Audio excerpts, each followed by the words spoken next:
Our sports editor, Simon Harding, is standing by in Tokyo. Simon, tell us about the handball.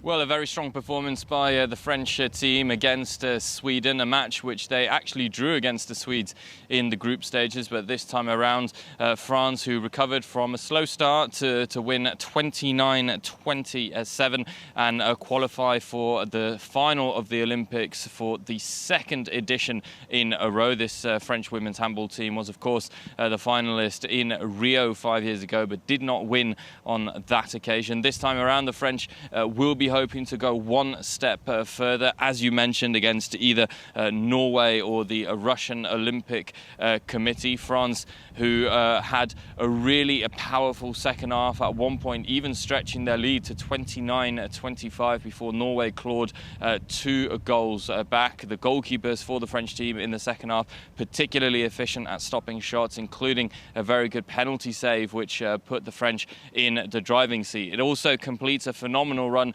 by French teams in general here at the Tokyo 2020 Olympics. France are now just one match away. That's in basketball, where the French team will take on Japan later in the evening, from qualifying 6 teams in Olympic finals. All 3 of the men's teams, volleyball, handball and basketball, have made it. We now have the women's handball, we had the women's rugby sevens team, and we could also have the women's basketball team. So France very much proving that they are one of the best, and perhaps the best, in team sports here in Tokyo.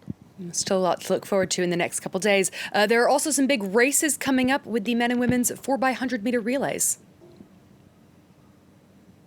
Absolutely enthralling, exciting times here in Tokyo, Kate, for those 2 races. We know just how explosive they are, and if the 100 meters is certainly the showpiece at any Olympic Games, well, the 4x100 relay is perhaps the cherry on the cake. Certainly in the women's edition, it's going to be a very tight race between Team GB, the United States, and Jamaica. Now, Great Britain were actually fastest in the heats going into the final, but Jamaica did race without Olympic champion in the 100 meters, Elaine Thompson-Herah, and without Shelly-Ann Fraser-Price, who was also on the podium. And with those 2 coming into your team, well, you're pretty much guaranteed to at least be in with a very good shot for gold. In the men's 4x100, it was a very different story for the United States, who failed to qualify for the final altogether.